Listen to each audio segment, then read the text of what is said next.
Nous avons vu dans notre dernière émission qu'il pouvait être tout à fait raisonnable de croire que Dieu existe, et qu'il pourrait même sembler plus compliqué de croire raisonnablement que Dieu n'existe pas. Pourtant, la célèbre analogie de la théière de Russell tend à démontrer l'inverse.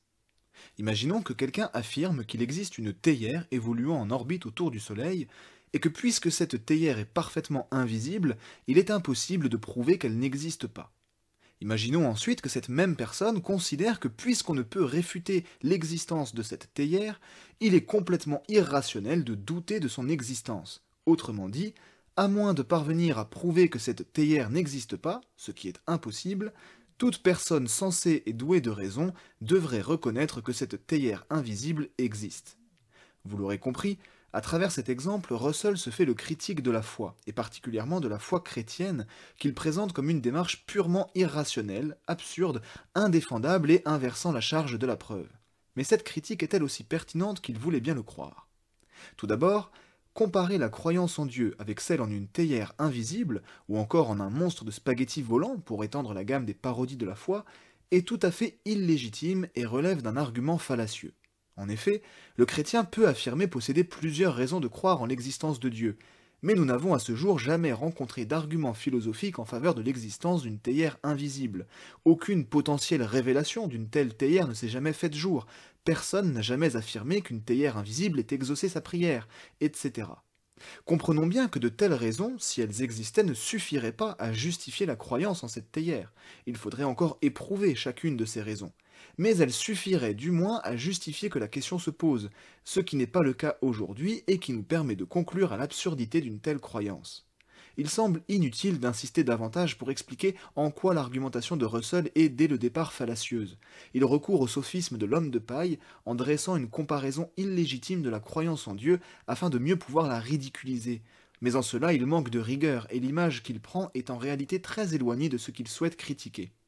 Mais poursuivons tout de même.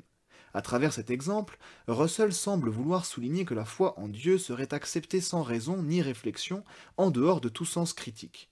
Précisons d'emblée que le croyant, contrairement au croyant de la théière, ne fonde pas sa foi sur l'impossibilité de prouver l'inexistence de Dieu. Nous sommes d'accord pour dire que ce ne serait pas un argument valable. Au contraire, nous avons déjà eu l'occasion de mettre en avant un bon nombre de raisons et d'arguments, à défaut de preuves scientifiques, en faveur de l'existence de Dieu, et nous n'avons pas fini de le faire. Que ces arguments ne convainquent pas tout le monde n'est pas la question. Leur existence suffit pour nous amener à reconnaître que la foi ne semble pas dénuée de raison et est tout à fait compatible avec l'esprit critique. La Bible elle-même, d'ailleurs, nous fournit de nombreux exemples de croyants faisant usage de leur esprit critique avant de croire quelque chose, et nous encourage à faire de même. Nous aurons l'occasion de revenir dessus prochainement. Enfin, Russell affirme que c'est aux croyants d'apporter la preuve de l'existence de Dieu et que l'athée n'a pas à engager une telle démarche pour justifier sa position. Comme nous l'avons déjà développé dans une précédente émission, je n'entrerai pas dans le détail ici, mais nous pouvons rappeler qu'il est impossible d'exiger une preuve de tout ce qu'on croit. Il faut plutôt attendre une argumentation solide, ce que le croyant est tout à fait en mesure d'apporter. Rappelons également que l'athée doit lui aussi pouvoir argumenter sa position s'il ne veut pas tomber sous le coup de sa propre accusation d'irrationalité.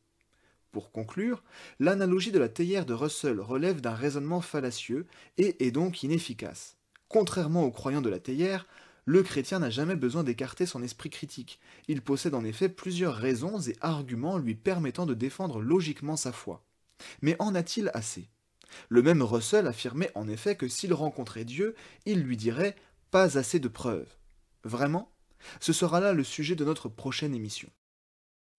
C'était Curious, j'espère que cette vidéo vous a plu, n'hésitez pas à me faire part de vos remarques et questions dans les commentaires ou par mail, pensez aussi à aimer la vidéo et à vous abonner pour soutenir la chaîne et être tenu informé de ses nouveautés. À la semaine prochaine.